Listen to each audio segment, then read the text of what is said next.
विज्ञान कक्षा 6 पाठ 5 तंतुओं से वस्त्र तक। पहला विकल्पी प्रश्न है का नंबर ऊन प्राप्त नहीं होता है। लंगूर के बाल से ऊन नहीं प्राप्त होता है। कृत्रिम रेशा है नायलॉन, ये कृत्रिम रेशा है। कपास द्वारा निर्मित सामग्री है कागज। एकल धागों से वस्त्र निर्माण की प्रक्रिया कहलाती है बधाई। दूसरा सही तथा गलत का निशान लगाओ। अ धागों की बुनाई और बधाई से वस्त्र बनाए जाते हैं सही। ब नंबर तंतु धागों से मिलकर बनते हैं गलत। जूट प्राप्त करने के लिए पटसन की फसल को पुष्पन अवस्था में काटते हैं एकदम सही।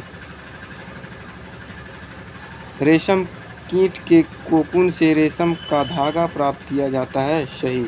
कपास की खेती के लिए बलुई मिट्टी उपयुक्त होती है गलत। खाली जगह भरो। पादप रेशे कपास और जूट हैं। ऊन और रेशम जंतु रेशे हैं। कपास के बीज से तेल प्राप्त किया जाता है। पटसन के तने से जूट के रेशे प्राप्त किए जाते हैं।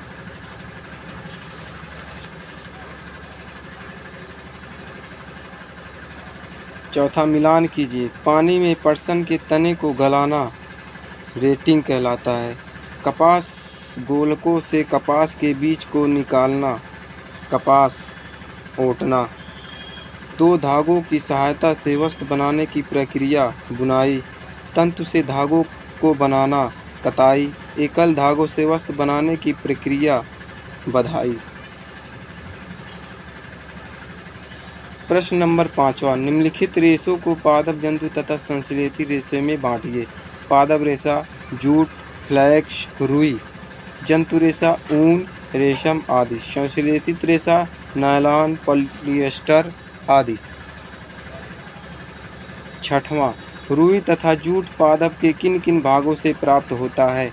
रुई यानी कि कपास एक पादप रेशा है जिसे कपास के पौधों के बीज बिनौलों से प्राप्त होता है, जबकि जूट एक पादप रेशा है जिसे पटसन पौधे सनई के तने से प्राप्त किया जाता है।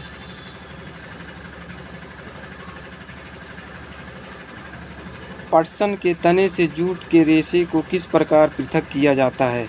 उत्तर फसल की कटाई के बाद पटसन पादपों की शाखाओं व पत्तियों की सफाई करने तने को बंडलों में बांधकर तालाब अथवा रुके हुए जल में डुबो कर रखते हैं।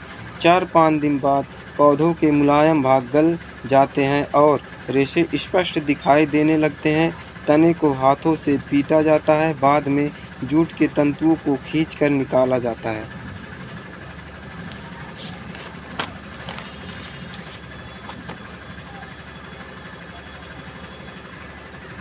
प्रश्न नंबर 8। रेशों से धागा बनाते समय इसकी कताई करना क्यों आवश्यक होता है। कताई से रेशों की मजबूती बढ़ती है और उसे रील पर लपेटना संभव हो पाता है। इसी कारण रेशों से धागा बनाते समय इसकी कताई करना आवश्यक होता है। 9 नंबर क्वेश्चन। कपास से सूती वस्त्र बनाने में प्रयुक्त प्रक्रम को क्रम में लिखिए। उत्तर तंतु या रेशे, उसके बाद धागा बनता है, धागा से कपड़ा, कपड़ा से वस्त्र। तंतु या रेशों की कताई कर धागा बनाया जाता है। धागों की बुनाई कर कपड़ा बनाया जाता है। कपड़ों को सिलकर वस्त्र तैयार किया जाता है। प्रश्न नंबर 10वां। कपास तथा जूट के रेशों के दो उपयोग लिखिए। कपास की रुई का उपयोग कर सूती कपड़े कपास की रुई का उपयोग कर सूती कपड़े, चादर, पर्दे बनाने में किया जाता है। दूसरा, कपास से विभिन्न प्रकार के कागज बनाए जाते हैं। जूट के उपयोग जूट का उपयोग रस्सी, डलिया, बोरा, टाट, पट्टी, दरी आदि बनाने में किया जाता है। सजावट की सामान, कुर्सियाँ आदि बनाने में किया जाता है।